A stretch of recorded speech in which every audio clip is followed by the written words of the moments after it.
도자기를 만드는 도공들이 도자기 한 점을 완성하기까지는 숱한 과정을 거쳐야 됩니다.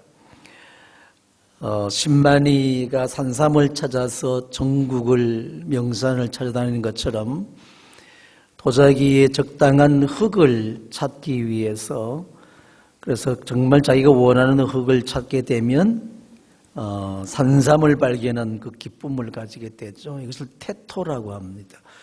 그리고 그 진흙을 가지고 이제 만드는 것, 모양을 내는 걸 성형이라 하고, 거기다 초벌 구이를 하게 되죠. 그리고 유약을 입히고, 유약도 자기가 나름대로 연구하고 또 연습된 그런 유약을 묻히고 다시 굽게 되면 전통 가마를 망댕이라고 하는데, 그 가마에서는 특히 소나무 장작으로 떼어야만이 1400도까지 올라갑니다. 그럼 1400도에서 구워낸 그 도자기가 나오게 되는데, 과거의 도공들, 지금도 물론 유명 작가는 그러겠습니다만은 도자기를 이렇게 앞뒤로 살피다가 자기 마음에 안 들면 망치질로 깨버리고 말아요. 지금 저희 교회도 이태우 선생님 같은 분은 이 지역에서는 굉장히 이름 있는 도공이신데 또 작가가 되셨죠. 그런데 그때에 너무 공을 들이고 작품을 내놨는데 왜 깨뜨리느냐. 그러니까 부인이 볼 때는 너무 아깝잖아요. 그래서 반찬값도 안 되는데 맨날 그냥 굶으면서도 돈도 안 되면서도 그냥 작품 만들어낸다고 다 만들어낸 걸 뭐 박살내버리고 말죠. 그럴 때 부인들이 가끔씩 반찬값 생각해서 남편 모르게 빼돌린 것들이 지금 굉장히 유명한 작품들이 된 것들도 있습니다. 도자기에 만드는 도공들이 왜 그렇게 귀한 작품을 만들어내서 전문가가 보아도 꽤 괜찮은 것인데 왜 그렇게 가감하게 깨뜨려 못쓰게 만들까? 그것은 도공들은 봤을 때에 모양이 아름다운 것이 좋은 것이 아니라 거기에 자기의 혼이 깃들어져야 된다. 그래서 아무리 살펴봐도 자기의 혼이 깃들어지지 않아. 자기 정신이 그 속에 들어가야 되는데 들어가지 않았다는 거죠. 도자기가 살아서 빛을 내고 움직일 수 있는 마음의 감동을 줘야 되는데 그러지 못한 작품들은 과감하게 깨뜨려 부숴버리고 마는 것이죠. 발레리나가 아무리 춤사위가 아름답고 또 동작이 좋아도 작품을 이해하고 작가의 의도를 알고 그리고 그 작품 속으로 들어가서 거기다가 자기의 정신을 다 쏟아서 춤사위 하나, 손짓 하나, 발짓 하나에 거기 관객들이 반응을 하게 되는 것이죠. 또 미술이나 음악도 마찬가지입니다만은 거기에 무엇이든지 간에 작가의 의도도 중요하지만은 그 작품 속에 작가가 어떻게 어떤 모습으로 자기의 영혼을 집어넣느냐는 굉장히 중요합니다. 저도 서예를 한 지 10년이 되는데 이제 겨우 눈을 강아지 눈 뜨듯이 희미하게 보이는 것은 뭐냐면 그 점 하나, 획 하나 긋는 것이 여러분 생각할 때는 뭐 대충 긋는 것 같을지 모르지만은 예쁘게 쓰는 글씨는 작품이 아니라고 하잖아요. 거기에 작가가 어떤 정신을 가지고 그 점 하나, 선 하나에도 어떤 마음으로 어떤 혼을, 자기 영혼을 넣어서 글을 쓰느냐에 따라서 글이 생명이 있고 살아서 움직이는 그런 모습을 보게 되는 것입니다. 그게 이쁘고 참 당신 글씨 참 잘 쓴다. 너무 글씨를 이뻐. 선생님, 목사님 이 사람 서예하면 되겠어요. 이쁘게 쓰는 사람은 서예를 못하게 돼 있어요. 글씨를 잘 못 쓰지만은 나름대로 힘이 있게 거기다 자기 영혼을 불어넣는 사람들은 발전을 거듭하게 되고 처음에는 봤을 때 뭐 이게 뭐 글이야 할지 모르지만은 두고 보면 볼수록 거기에 힘이 생기게 되고 뭔가 생명력이 살아서 꿈틀거리는 것을 느끼게 됩니다. 여러분, 예배는 어떻겠습니까?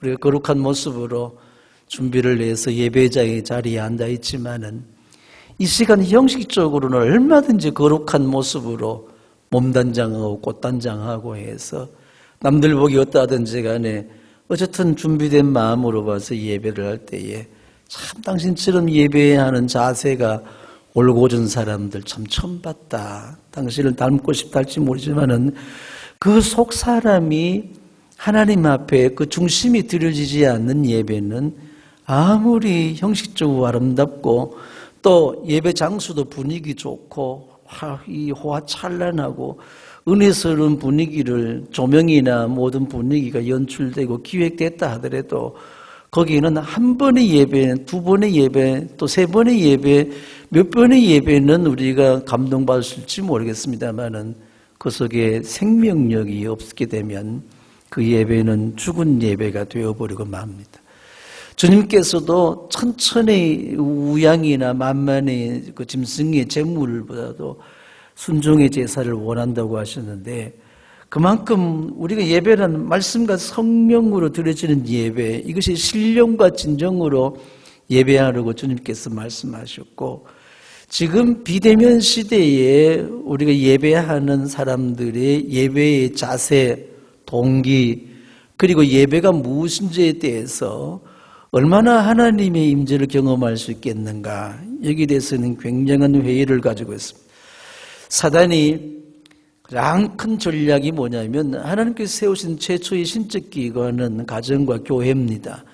사탄은 이미 전 세계의 가정을 파괴시켰고 이제 교회를 파괴시키기 위한 가전 전략이 성공적으로 코로나라는 걸 통해서 지금 나타나고 있는 것입니다. 이런 시대적인 상황 속에 교회 공동체의 영성이 무너지고 있는 것이죠. 교회라는 것은 이스라엘 12지파 공동체가 하나님 앞에 나아가는 것, 하나님의 임재를 경험하게 되는 거죠.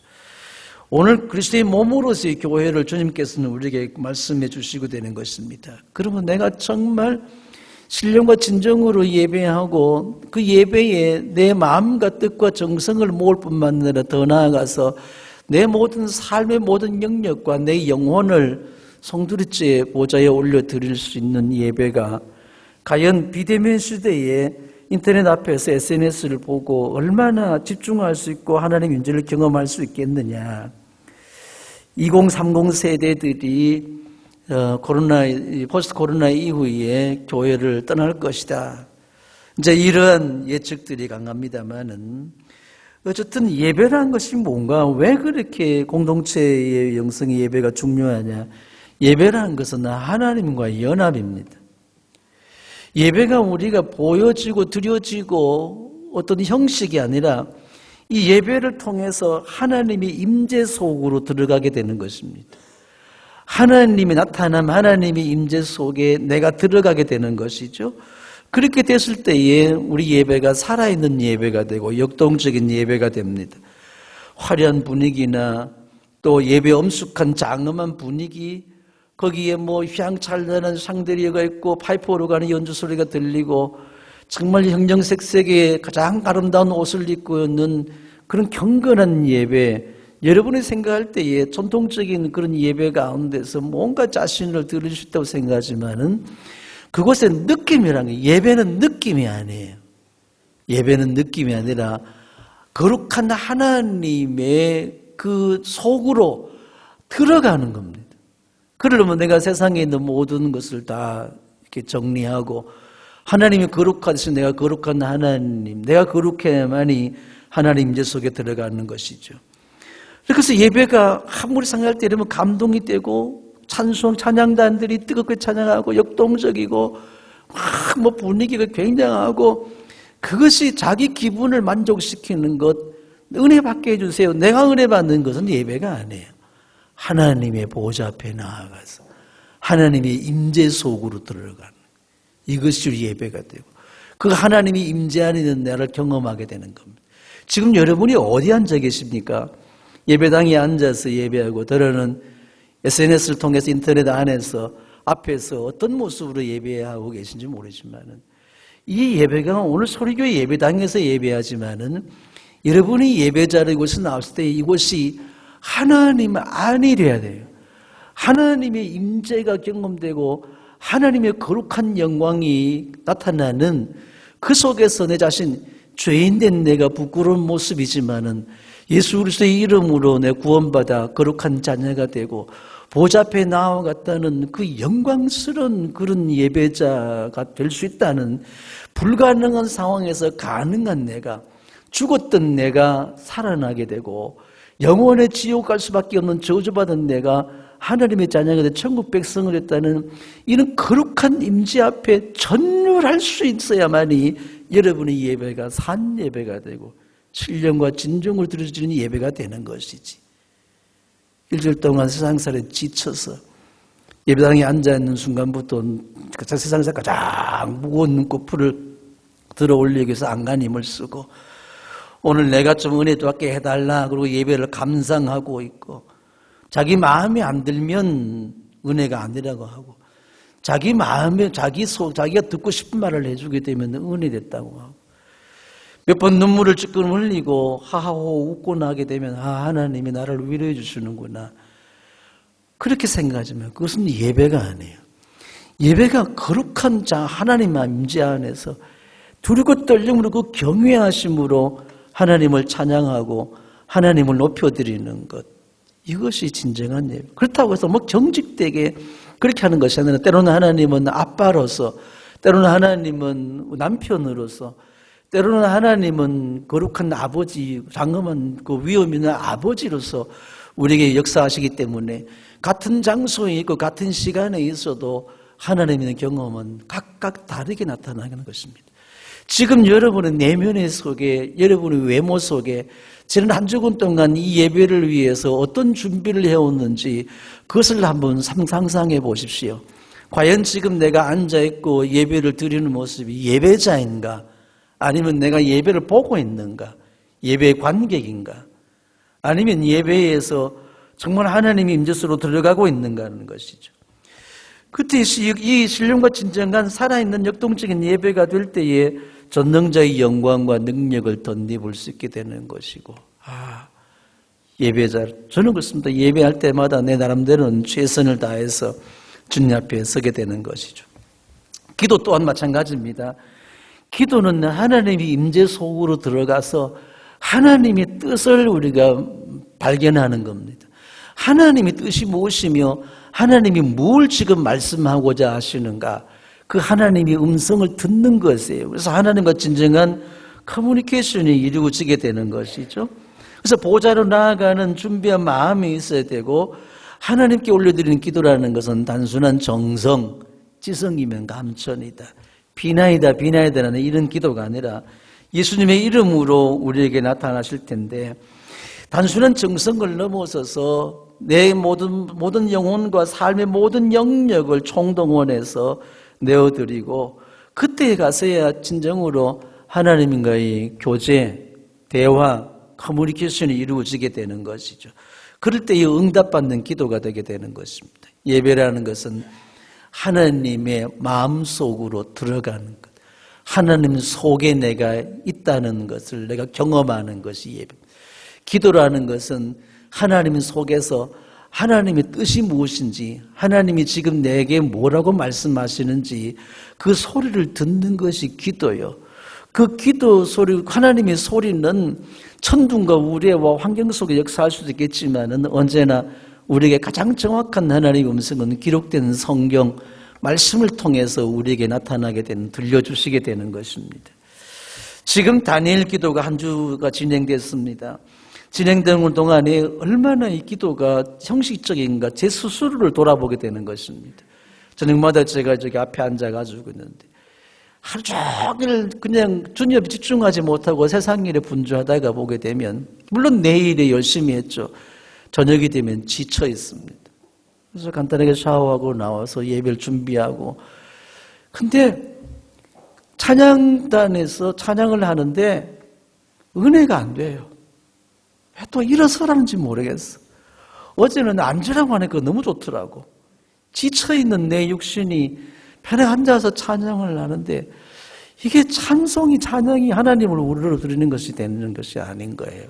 입술은 하고 하는데 더 일어서는 것도 괜찮은데 박수까지 치라고 하니, 이게 얼마나 지쳐있는 내 육신이 손 하나도 이렇게 들 수 없는데 거기에 무슨 박수가 있고. 차라리 내일은 그냥 8시 돼가지고 나왔나. 8시 반 돼가지고 나오고 설교시간, 간증시간에 나오면 되지 않는가. 간증시간에 은혜가 되기를 간절히 소망하며 주여 저도 간증의 주인공이 되기를 원합니다. 기도하고 있습니다만은 그게 또 들어오질 않아. 참 무거운 눈꺼풀이 내리 깔리고 그럴 때마다 왜 허리가 또 그렇게 아픕니까? 이 의자가 이게 앞에 앉은 분들은 참 이게 쉽지 않은 의자 같아요. 허리 아픈 분들은. 차라리 뒤에 의자가 더 좋아요. 그래서 뒤에 앉는 분들을 저희가 나무르지 않습니다. 그리고 온몸이 그냥 만신창이가 되고 지쳐있을 때에 왜 또 이렇게 그냥 늘 싸돌아다닐 때는 목 디스크 증상이 나타나지 않는데 앉아있으면 왜 그리 목이 땡기는 어깨도 결리고 그래서 여기도 부항도 뜨게 되고 이렇게 보면 내가 과연 지금 뭐하고 있는가? 지금 예배 찬양은 예배인데 내가 예배하고 있는가?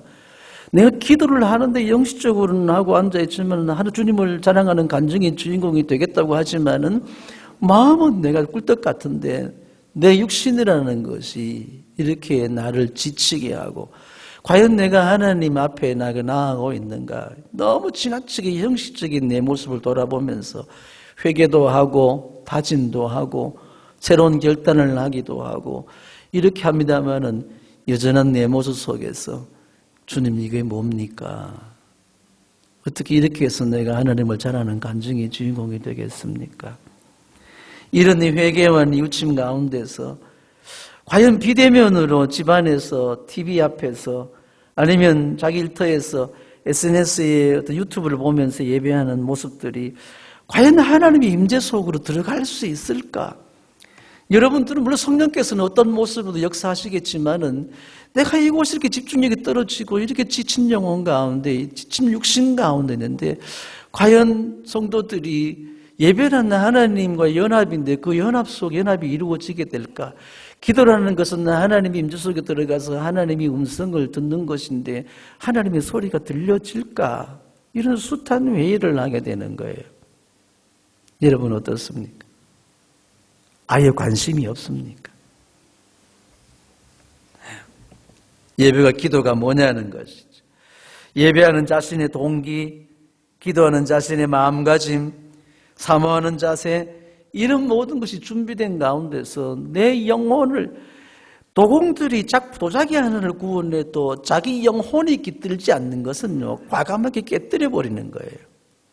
그런 심정으로 우리가 작품을 서예가들이 그 작품을 그냥 공연에 쓰는 것이 아니라 수십 년 연습을 하고 우리 윤장로님하고 지금 유장로님 같이 서예 교수를 하는데 10년을 가까이 해도 아직 붓 가는 길을 몰라요. 또 어떤 분들은 그냥 툭 써내보면 참 용기도 대단하고 그게 무슨 생명이 있겠어. 우리가 예수 믿는 믿음의 삶이라는 것이 훈련, 경건을 이룬 연습과 훈련을 하고 준비를 하고 최선을 다하고 그래도 부족한다. 그래도 부족한다. 남들은 참 멋있게 한데 내 작품을 보게 되면 정말 창피한 거예요. 이게 쪽팔리는 거예요. 10년 동안 붓 가는 길도 모르고 있으니 이게 그러면서도 이름은 초대 작가라. 남들 보게 되면 목사님 작품 써주세요. 써줄 수가 없는 거예요. 그러면서 우리는 예배는 자기가 가장 거룩하고 경건한 모습으로 하나님의 임재 속에 들어가고 기도 응답되고 세계적인 CEO가 되고 간증의 주인공이 된다고 큰 소리 치면서 나와 있는 내 모습이 내가 예배를 위해서 얼마나 준비하고 있습니다. 동기나 목적이나 가치나 이 모든 것을 다 잊어버리고 그저 미신적인 그런 믿음으로 나와서 내 기분 좋으면 은혜 받았습니다. 목사님 할렐루야 얼굴이 펴지고 내 가슴에 상처를 내고 생채기를 내게 되면 원수 삼는 이것이 과연 하나님의 뜻을 발견하고 하나님의 그 은혜를 사모하는 그 모습인가? 여기에 대해서 고민을 많이 하게 되는 것이죠. 예수님께서 베드로와 요한과 야고보를 따로 데리시고 기도하실 때에 그때의 그 변화산의 영광의 모습을 상상해 보십시오. 그 찬란한 쉐키나의 영광이라는 것은 인간이 상상할 수 없는 것입니다. 거기에 예수님께서는 모세와 엘리야와 더불어 대화 말씀을 나누시고 계셨습니다.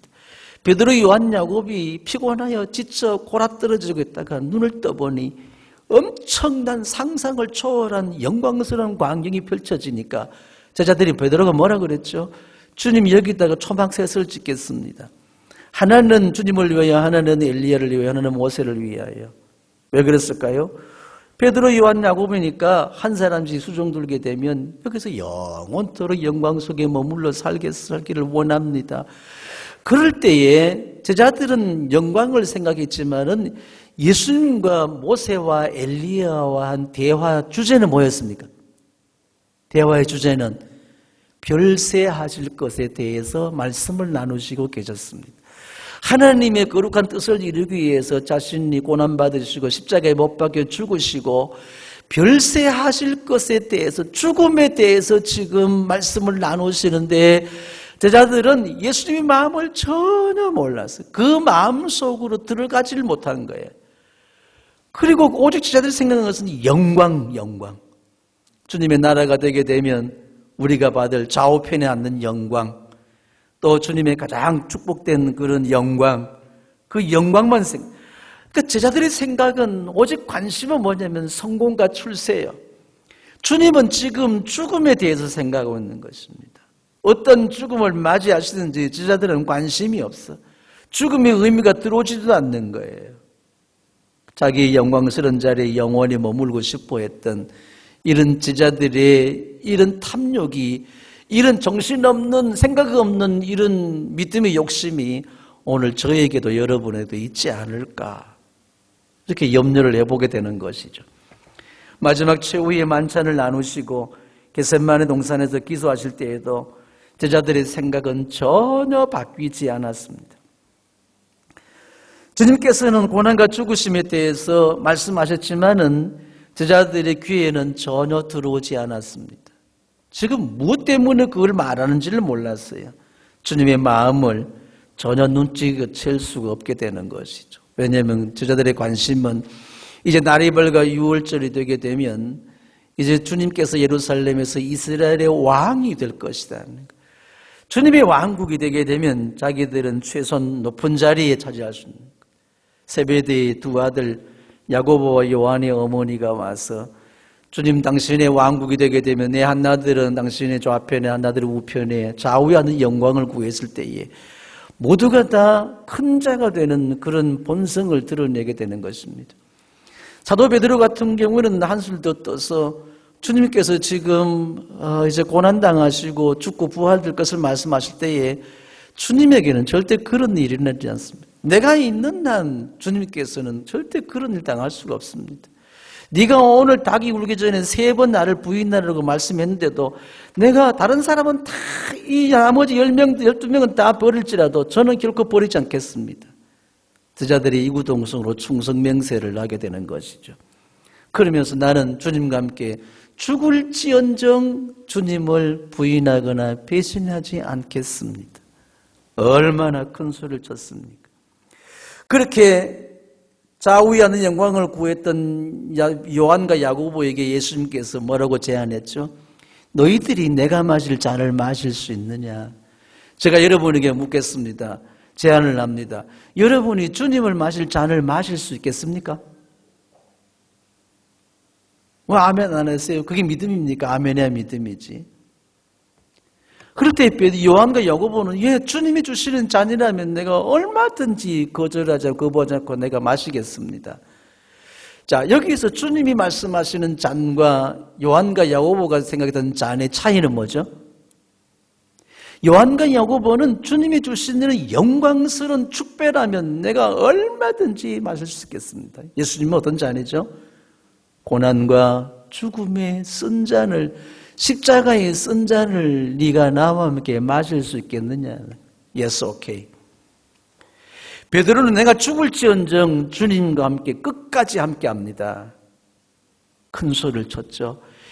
이 큰 소리를 친 제자 3사람을 따로 데리시고 겟세마네 동산에서, 오늘 성경 본문을 좀 이렇게 나오는 제가 읽으면 좀 띄워주도록 하십시오. 제자들은 너희들은 저기서 기도해라. 나는 여기서 기도해. 내가 여기서 기도할 동안에 자네들은 저기에서 나와 함께 깨어있어라. 깨어있으라 이 말이 뭔 말이죠? 내가 기도하는 동안에 같이 기도하자. 그 기도는 베드로, 요한, 야고보 자신의 기도가 되어야 됩니까? 주님의 기도가 되어야 됩니까? 주님의 기도가 되려면 주님 마음속으로 들어가야 됩니다. 그래서 주님이 지금 무슨 기도를 하고 있는지 알 수 있잖아요. 주님은 근심하며 괴로워하기 시작하셨습니다. 본문을 보세요. 내 마음이 괴로워 죽을 지경이다. 너희는 여기 머무르며 나와 함께 깨어있으라. 그래서 나와 함께 깨어있으라. 가장 인간적인 모습으로 육체를 가지고 계신 예수님이 세 제자에게 특별히 당부하고 계시는 것, 기도에 함께 깨어있으라는 것입니다. 주님의 마음으로 주님과 동일한 기도를 하자는 것이죠. 주님은 괴로워하시면서 얼굴을 땅에 대고 엎드려 기도하셨습니다. 얼마나 간절히 기도하셨는가 하면 이마에서 떨어지는 땀방울이 변하여 핏방울 될 만큼 그렇게 괴로워, 근심하며 괴로워, 죽음의 앞에서, 그것도 십자가의 고난이라는 죽음 앞에서 어떻게 뭐라 기도했습니까? 나의 아버지, 하실 수만 있으시면 이 잔을 내게서 지나가게 해주십시오. 내가 내 뜻대로 하지 마시고 아버지의 뜻대로 해주십시오. 그렇게 하나님의 뜻, 예수님은 지금 겟세마네에서 하나님 마음속으로 들어가고 계시는 거예요. 그 하나님 안에서 하나님이 말씀하시는 하나님의 뜻이 뭔가를 묻고 있는 것입니다. 자기 뜻은 뭐죠? 하실 수만 있거든 이 고난의 쓴 잔을, 십자가를 내게서 지나가게 하시면 안 되겠습니까? 어떻게 육체를 입고 있는 내가 이 엄청난 고통을 참아 이겨낼 수 있겠습니까? 그러나 나의 원대로 하지 마시고 아버지의 뜻대로 하십시오. 이미 자신을 내어주었습니다. 오늘 저와 여러분이 드리는 기도의 내용은 무엇이 어떻습니까? 하나님의 뜻을 바꾸기 위해서 얼마나 애쓰고 있습니까? 하나님의 뜻을 바꾸셔라도 내 기도를 응답해 주셔야 됩니다. 근심도 걱정도 두려움도 없이 아무 생각 없이 그저 막연하게 내 소원대로 이루어지기를 간절히 떼쓰고 있는 것, 주님의 마음을 전혀 이해하지 못하고 주님의 마음속으로 들어갈 수도 없고 주님의 마음은 가장자리를 맴돌면서 그렇게 자기 생각대로 하는 거잖아요. 주님의 뜻이 이루어지고 하나님의 뜻이 나타나야 되는데 제자들은, 주님은 그렇게 근심하며 두리고 떨림으로 핏방울이 떨어질 정도로 여기와 저기의 거리가 얼마나 되겠습니까? 너희들은 저기 머물러 있어라, 깨어 있어라, 나는 여기서 기도해야 되겠다. 여기와 저기의 거리와 시간과 공간의 차이가 얼마나 될까요? 100m, 1km, 10리? 아니에요. 지척이에요. 지척. 그 지척에서 주님이 그렇게 간절한 마음으로 하나님 속으로 들어가서 기도할 때에 주님이 기도를 1시간쯤 마치고 제자들에게 보니, 제자들이 와서 보니까 제자들이 뭘 하고 있었죠? 주야, 하나님, 우리 예수님이 저토록 피땀이 떨어지도록 근심하며 기도하고 있으니 우리 주님의 기도를 아버지께서 들어주셔야 되겠습니다. 우리 주님의 고난의 쓴 잔을 좀 비켜가게 해주세요. 차라리 그 죽음의 고난의 잔을 제가 마시도록 해주십시오. 이렇게 기도했을까요? 네? 어떻게 했죠? 깊은 잠 속에 골아떨어지고 있습니다. 그때 주님이 그들 제자를 깨우면서 하시는 말씀이 뭐죠? 마음은 원으로되 육신이 약하구나. 여러분, 육신을 건강하게 챙기시기 바랍니다. 옆 사람 축복하세요. 건강하세요. 여러분, 예배도 기도도 건강한 사람들이 하나님 앞에 잘 들어요. 육신이 지쳐서 건강이 나빠지고 보세요. 예배 시간 지쳐버리고 마는 거예요. 은혜가 뭐는 빨리 끝나는 게 은혜다 이런 말 이거지. 몸이 피곤해 보세요. 세상에서 그 현대 중국 골리앗으로 들어올릴 수 없는 눈꺼풀을 못 들어올 장사가 없어. 어떻게 할 수 있어? 내 육신이 쇠약해지게 되면 들어눕고 싶죠. 때로는 다니엘 기도 시간도 그렇습니다. 여기 방석이 몇 개 깔려서 앞에 무릎으로 기도하기를 원하시는 분을 깔아놨는데 들어놓고 싶은 마음이 꿀떡 같아. 몸이 지쳐버리게 되면 마음도 지쳐버리면 마찬가지잖아요. 여러분, 진정한 예배자로 여러분의 기도가 응답되기를 원한다면 몸도 마음도 관리를 잘 하셔서 건강할 수 있기를 축복합니다.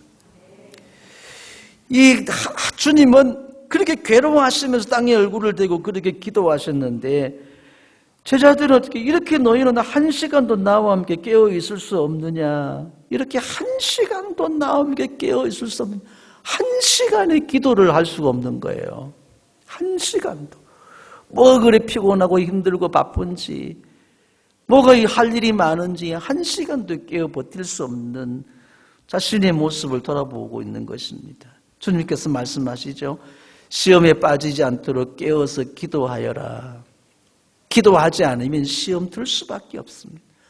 마음의 상처가 이게 덧나고 생채기가 더 아파오고 짜증이 나고 원망 불평이 생기고 그렇게 사랑했던 사람이 미워지고 싫어지게 되고 교회가 멀어지게 되고 목장이 짜증나게 되고 사역이 힘들어 지치게 되고 진목사 꼴도 보기 싫고 사모는 더 보기 싫고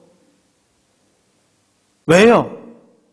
기도하지 않는 우리 예수님 말씀하신 거 뭐예요? 시험에 들지 않게 깨어 기도하랬잖아요.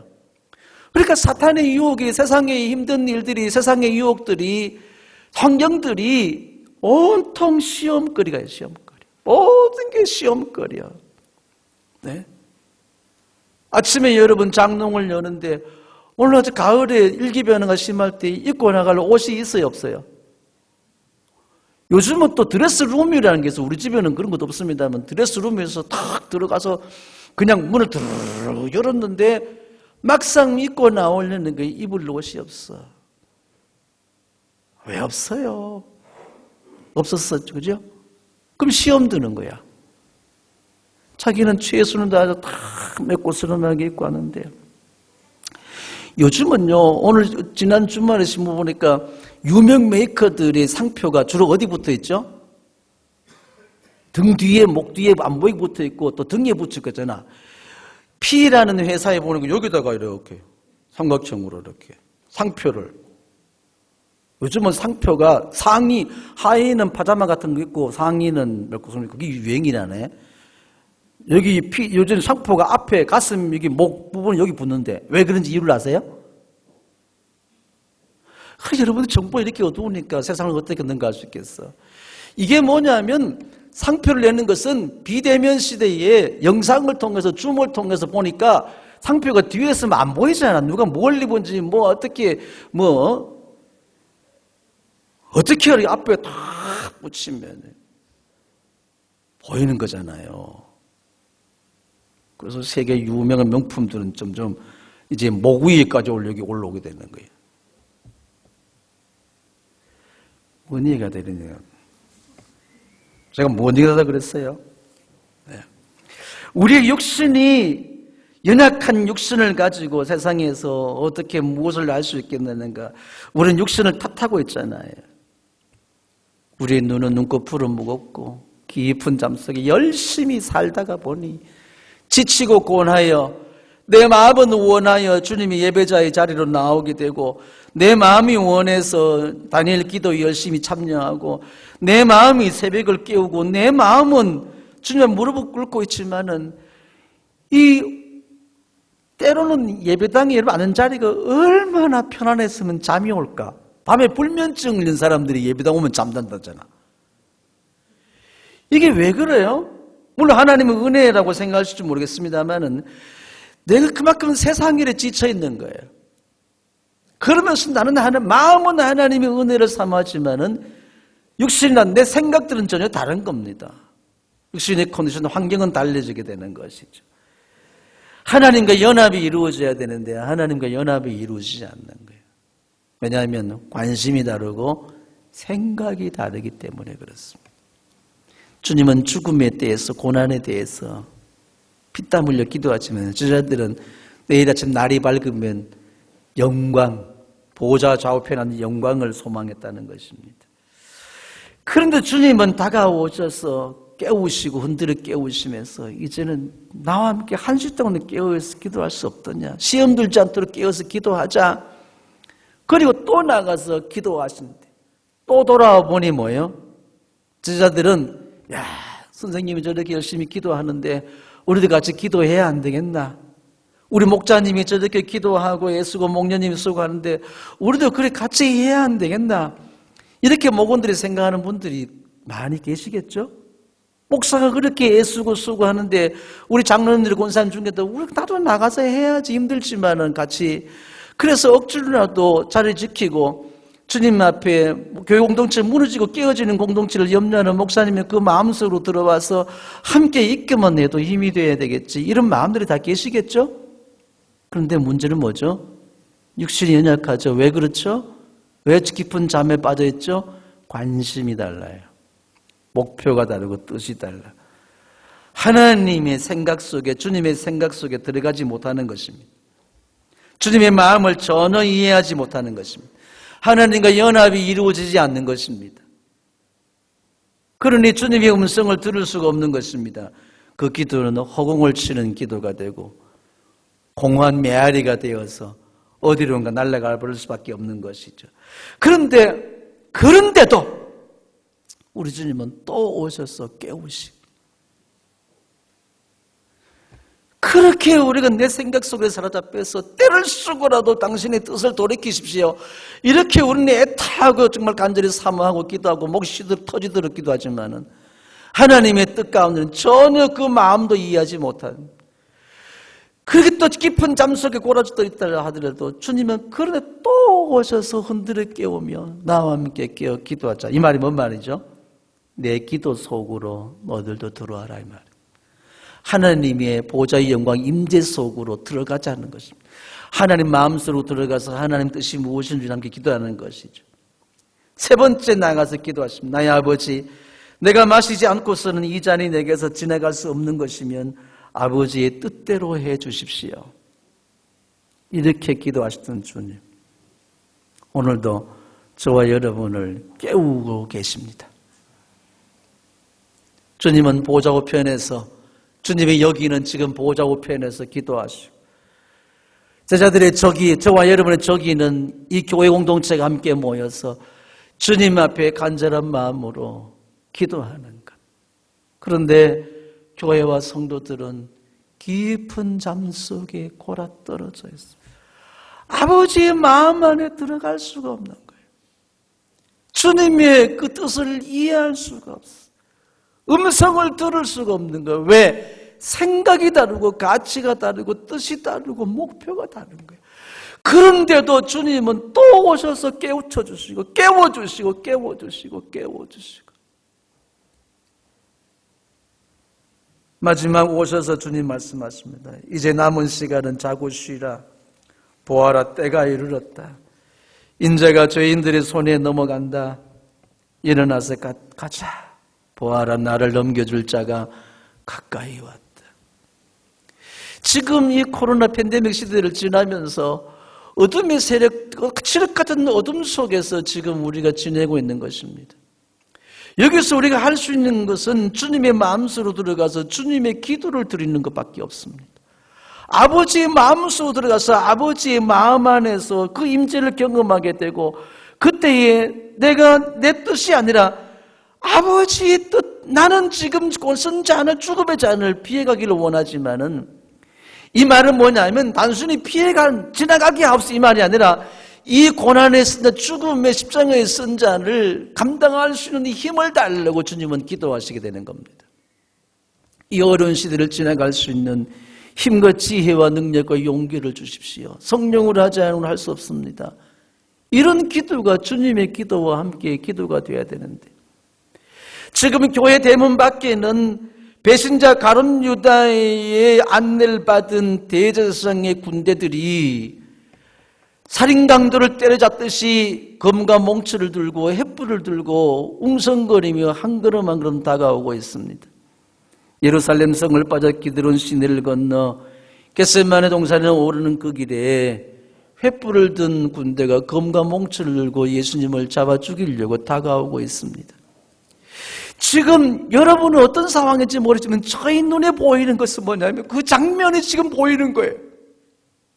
이 칠흑 같은 어둠 속에 형광두불 밑에서 환하고 태양빛에서 환하게 보이는 것이 아니라 우리 역적인 이는 암울한 시대 속에 깊은 잠 속에 골아떨어지는 저의 모습을 보면서 지금 예수님을 체포하기 위해 잡아 죽이려고 지금 사단의 수많은 세력들이 모든 영역의 세력들이 총동원해서 검과 몽치를 들고 횃불을 켜고 배신자인 가룟 유다의 안내를 받아서 오늘 교회 대문을 향해서 성큼성큼 다가오고 있는 이 어둠의 세력, 무지목전 폭력의 세력 앞에 아무런 대책 없이 오는, 그런데도 자기 뜻을 구하고 있는, 하나님의 뜻을 돌이키기를 원하는 이런 탐욕에 가득 차 있는 이런 교회들이 무슨 생명이 있으며 여기 무슨 하나님의 임재가 있어요? 주님의 음성을 어떻게 들을 수 있겠어요? 그런데도 주님은 우리를 지극히 사랑하셔서 또 오셔서 흔들어 깨우시며 요한과 야고보아, 네가 나와 함께 쓴 잔을 마시기로 해 큰 소리 쳤지 않니? 베드로, 너는 죽을지언정 죽음의 자리까지 간다고 했잖아. 그래서 너 셋을 내가 특별히 데리고 저기서 같이 기도하기를 원했던 거야. 내가 여기 머무는 동안 한 시간도 깨어있을 수 없더냐? 여러분을 향한 메시지가 아니라 저기 앉아서 다니엘 기도를 하고 있는 저에게 수많이 들려. 그런데도 나는 또 지쳐서 쓰러져. 또 지쳐. 차라리 방석에 들어놓고 싶은 그런 심정. 제가 사실 어제는 이게 정문자 권사님 부친 상당해가지고 상주 갔다가 와서 너무 힘들어가지고 양남에 도망갔어요. 안 내려오려고. 안 내려오려고. 정말 로뎀나무에 쓰러져 있는 엘리야처럼 하게 쓰러져 있는데 주님이 또 흔들어 깨우시는 거예요. 커튼 다 닫고 그냥 문 잠궈버려. 거기에 또 흔들어 깨우신 주님은 또 흔들어 깨우시는 거예요. 그래서 헐레벌떡 그냥 내려왔어요. 어젯밤 좀 은혜가 되더라고요. 세운 강사가 중요한 것이 아니라 내 스스로 좀 하나님 음성을 들으려고 했어요. 주님 보좌 앞으로 나아갑니다. 주님의 뜻이 무엇인지 내가 알 수 없지만 내 고집이 아니라 당신의 뜻이 이루어지기를 원합니다. 사랑하는 우리 형제자매 여러분, 지금이야말로 깨어서 기도할 때입니다. 주님의 기도 속으로 들어가야 됩니다. 하나님 보좌 우편에서 오늘 저와 여러분을 위해서 친히 간구하시며 성령님께서도 말할 수 없는 탄식하심으로 우리를 위해서 친히 기도하시는 그 기도 속으로 들어가야 됩니다. 지금 내가 내 세상의 성과 출세와 이생의 자랑과 육체의 정욕과 안목의 정욕을 위해서 구하는 것이 아니라 내 상황의 어떤 상황을 위해서 기도하는 것이 아니라 내가 지금 죽음 앞에 십자가의 고난의 그 형극 앞에 있다 할지라도 내 뜻대로 나는 이것을 원하지만은 주님 당신 뜻을 바꿔줘야 되지 않겠습니까? 떼쓰는 것이 아니라 하나님의 임재 속에 들어가서 그 마음 속에 들어가서 주님의 기도를 할 수 있는 것. 이 시대에 오늘도 이 미륵한 종을 통해서 저와 여러분을 깨우고 있는 뜻이 무엇이겠어요? 다시 깨우고 있는 것은 내가 여기서 기도한다면 너는 저기에서 깨어있어라. 같이 기도하자. 주님의 기도에 여러분 함께 할 수 있기를 주의 이름으로 축복합니다.